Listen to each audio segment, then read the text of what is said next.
Graça e paz, moçada! Estamos aqui novamente na Escolinha Bíblica Dominical, com a segunda parte do estudo, né? Onde o tema é alcoolismo.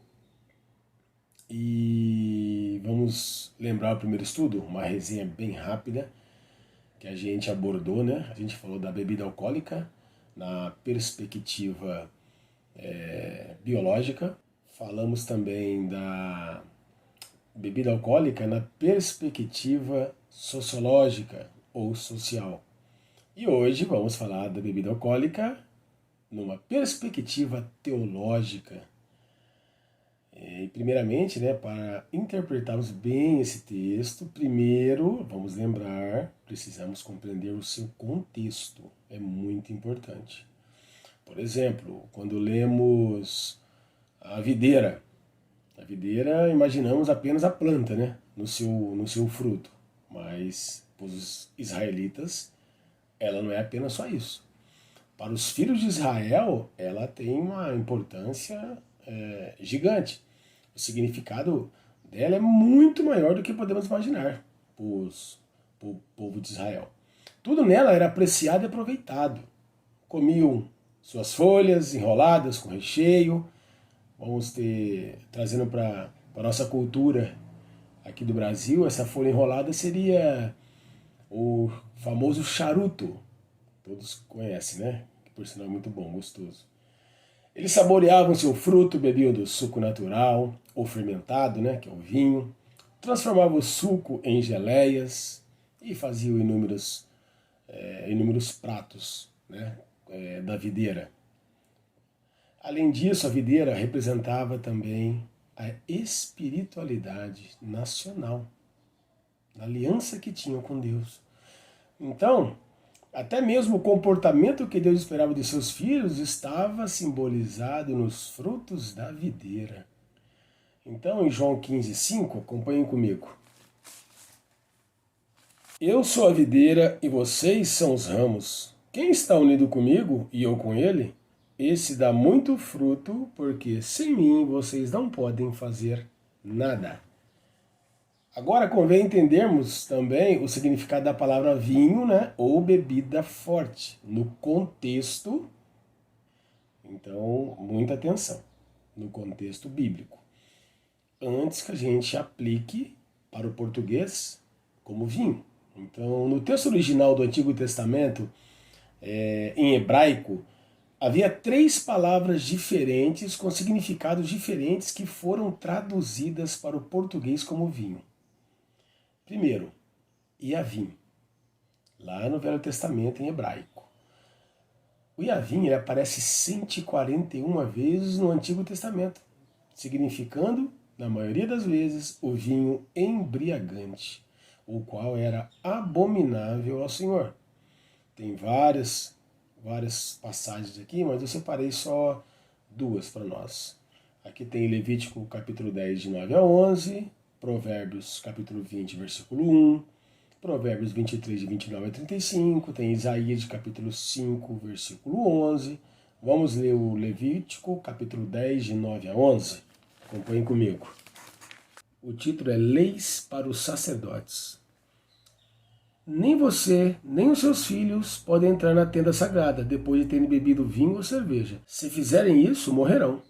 Todos os seus descendentes também deverão obedecer a essa lei. Vocês devem estar em condições de fazer diferença entre o que é e o que não é sagrado, e entre o que é impuro e o que é puro. Vamos ver outra passagem. Provérbios capítulo 23, de 29 a 35. Acompanhe comigo. Quem é que grita de dor? Para quem são as tristezas? Quem é que vive brigando e se queixando? Quem é que tem os olhos vermelhos e ferimentos que podiam ter sido evitados? É aquele que bebe demais e anda procurando bebidas misturadas. Não fica olhando para o vinho que brilha no copo com a sua cor vermelha e desce suavemente, pois no fim ele morde como uma cobra venenosa. Você verá coisas esquisitas e falará tolices.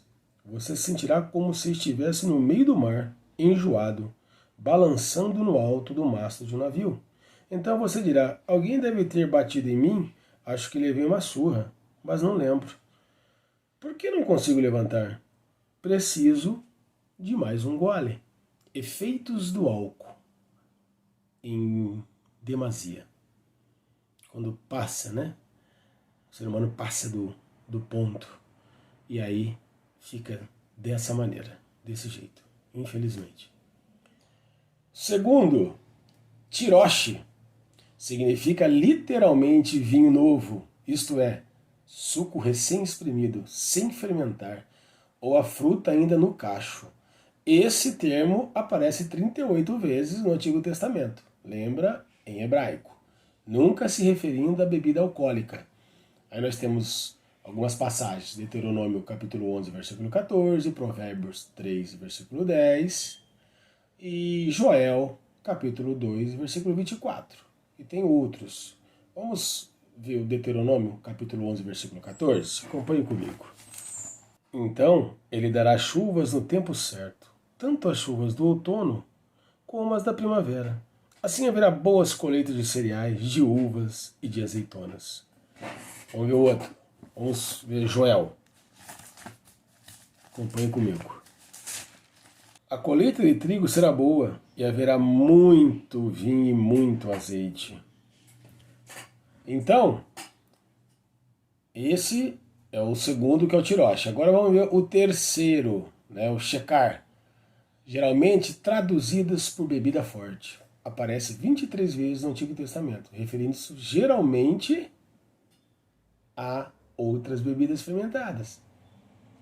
Um tipo de cachaça, feita a partir de grãos de cereais, mel, tâmara, romã, maçã ou de algum outro fruto.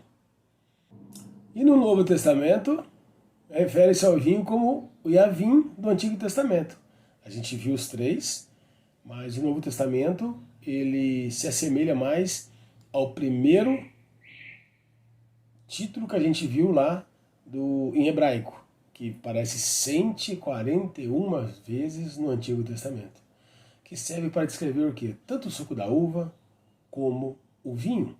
Por isso devemos analisar o contexto para saber exatamente o que está sendo dito. Por isso que é importante a gente ver o contexto do texto. Coloquei aqui como alerta 5. Veremos alguns argumentos e contra-argumentos quanto ao consumo moderado de bebida alcoólica. No Novo Testamento, vamos lembrar, encontramos muitas advertências quanto ao hábito de consumir bebidas alcoólicas. Tem várias. Eu separei aqui, ó, 1 Tessalonicenses capítulo 5, de 6 a 8. Diz assim, ó: Ora, os que se embriagam, é de noite que se embriagam. Nós, porém, que somos do dia, sejamos sóbrios. Acompanhe comigo também Lucas, capítulo 21, versículo 34.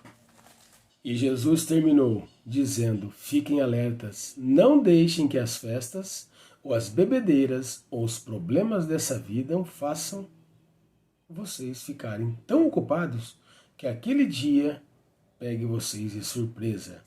Então, por isso que eu botei aqui como alerta 5.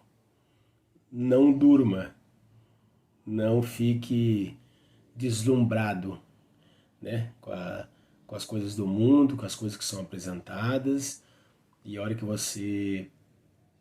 você nem nota, você está distante de Deus, você se afastou de Cristo e você bota em xeque a tua salvação. Então, muita atenção com isso aí. Os dias a dia, das coisas, das festanças, e esquecer da parte melhor, que é a salvação em Cristo Jesus. Vamos continuar aqui. Alguns textos parecem permitir o uso moderado de bebida alcoólica. Por isso que volto a falar. Vamos ver o contexto do texto. Vamos ver algumas passagens mais usadas na defesa do consumo moderado e os contra-argumentos que se levantam em oposição a essa interpretação. Vejamos, tem uns 10 argumentos, eu separei só 4. E esses eu acho que não poderia ficar de fora. Primeiro argumento. O primeiro milagre de Jesus foi transformar água em vinho. Todos conhecem. Está em João capítulo 2, versículo 1 ao 11. Se Jesus usou seu poder para dar vinho àquelas pessoas, parece óbvio que ele aprovava o ato de beber socialmente. Vamos ver o contra-argumento? Atenção, moçada, muita atenção, jovens, adultos. Se interpretarmos esse vinho como embriagante, que é do Yavim do Antigo Testamento, que está em hebraico, que aparece 141 vezes na Bíblia, teremos que concluir também que, primeiro, boa parte dos convidados já estariam bêbados, uma vez que já tinham consumido todo o estoque da festa. Lembra que o vinho, a água chegou... Jesus transformou a água em vinho, final da festa.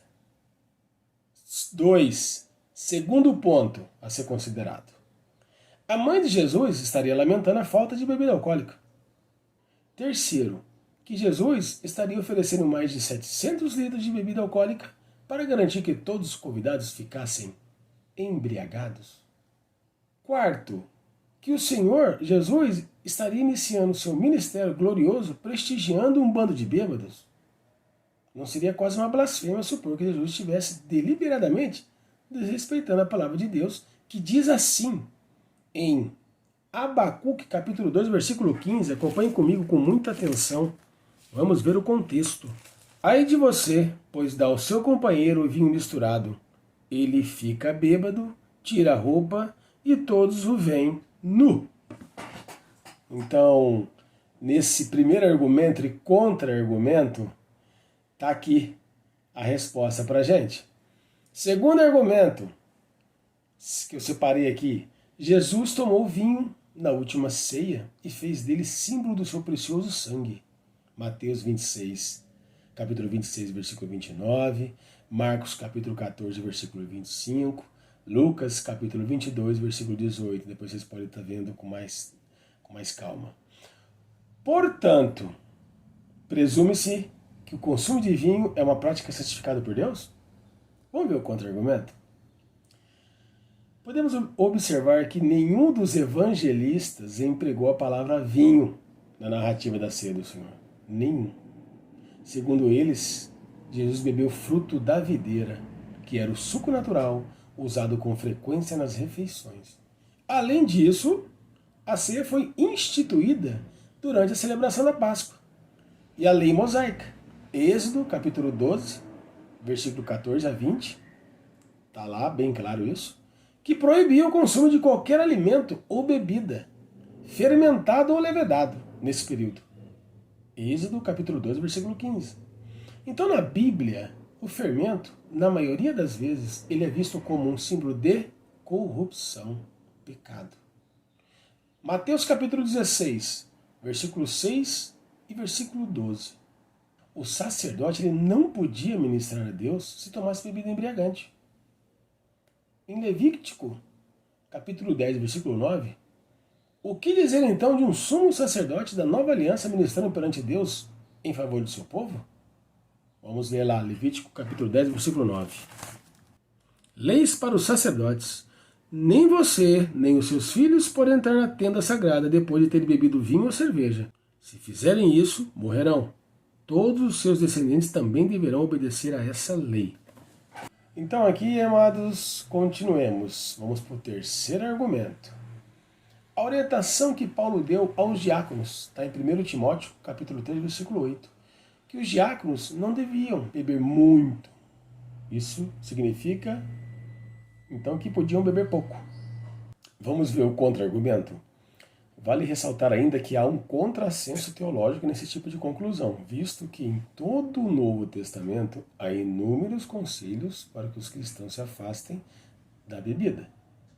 Paulo, por exemplo, na carta dos cristãos de Éfeso, onde Timóteo pastoreava, exortou-os para que abandonassem o hábito de beber, lembrando-lhes que o corpo deles era a habitação do Espírito Santo. Está em Efésios capítulo 5, versículo 18. Além disso, uma das características marcantes de um diácono era ser cheio do Espírito Santo. Está em Atos capítulo 6, versículo 2 a 8. Espiritualidade, atenção, espiritualidade e embriaguez não combinam. Em Apocalipse, capítulo 17, versículo 2, o vinho é empregado para figurar o veículo de devassidão, num contexto em que Deus trata de pecados da humanidade. E agora, indo para o último argumento. Se Paulo orientou Timóteo a que bebesse um pouco de vinho, que está em 1 Timóteo capítulo 5, versículo 23, então podemos concluir que vinho faz bem à saúde e, portanto, a Bíblia o recomenda. Vamos ver o contra-argumento? Se Timóteo tivesse o hábito de beber, ainda que moderadamente, por que precisou esperar uma orientação de Paulo para que usasse vinho como remédio? Além disso, observe que a recomendação foi para usar apenas um pouco, quando necessário. Naqueles dias, era um bom remédio para o estômago, mas hoje dispõe de inúmeros medicamentos que produzem efeitos cientificamente reconhecidos, mas eficazes também, do que o oferecido, que é o vinho fermentado. Isso foi para aquela época, porque ele tinha uma enfermidade no estômago. Hoje não. Hoje você tem um médico, indica aí, tem vários remédios para o estômago. De acordo com a crise estomacal, ele te orienta com o remédio. Atenção novamente, coloquei aqui, ó. Não queremos contradizer a afirmação dos médicos quanto aos benefícios de um cálice de vinho ao jantar. Mas eles mesmos alertam. Se a pessoa é predisposta a não se controlar e aumentar a dose, aí o vinho passa de benefício a malefício. A avaliação médica, física e a autoavaliação quanto à tolerância e predisposição ao consumo além do prescrito é fundamental. Em 1 Coríntios capítulo 6, versículo 9 a 10, olha que a palavra diz pra gente. Não se enganem, pois os imorais, os que adoram ídolos, os adúlteros, os homossexuais, os ladrões, os avarentos, os bêbados, os caluniadores e os assaltantes não terão parte no reino de Deus. Aqui eu chamo o alerta 6. Atenção. Além de toda argumentação social, biológica ou teológica quanto aos riscos da bebida alcoólica, temos ainda as advertências bíblicas, onde personagens experimentaram amarguras e dissabores por causa da bebida. Alguns exemplos aqui. Ó. Exemplo 1.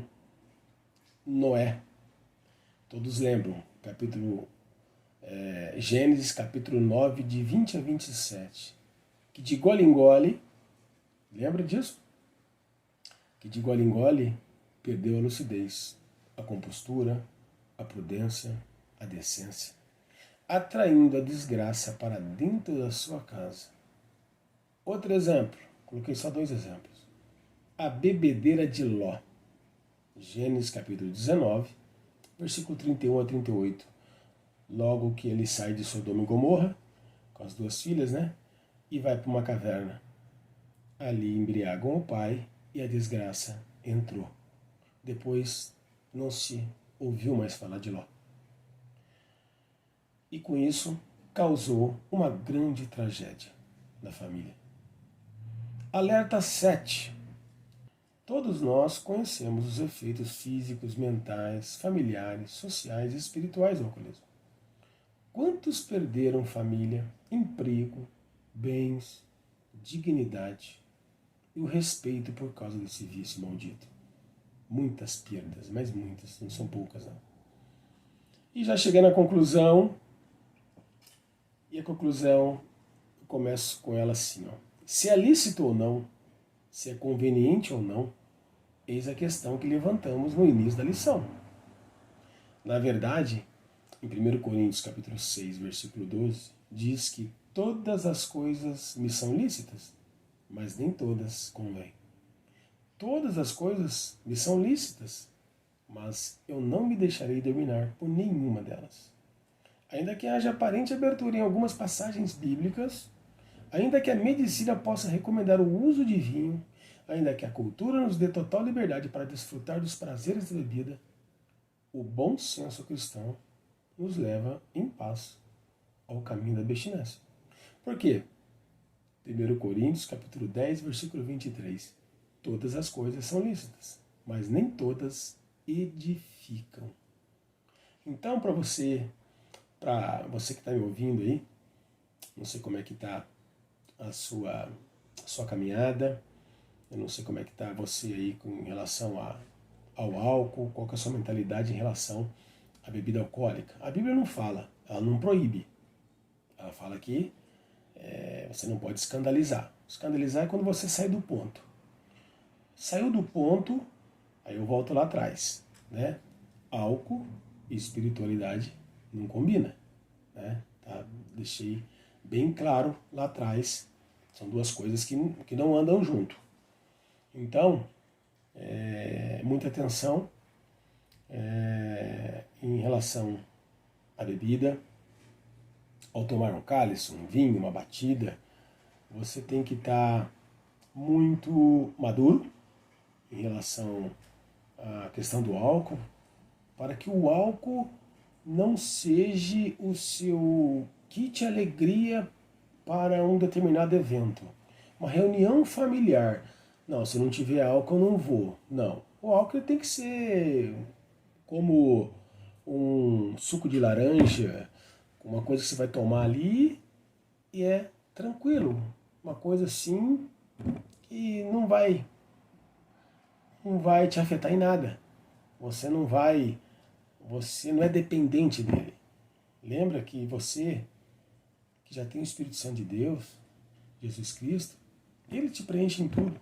Ele preenche cada lacuna, cada vazio teu, é ele que preenche. Não precisa de álcool, não precisa de droga, não precisa de outras coisas para ser feliz. Então, moderadamente é a questão para nós cristãos. Não exceder, porque quando você excede, seja jovem, seja adulto, você passa do limite, você pode ver que você só faz papagaiada. Você vira valente. Aquele que é tímido vira um valente. Aquele que tem tudo armazenado, guardadinho no coração, abre, fala, e com isso a destruição de família.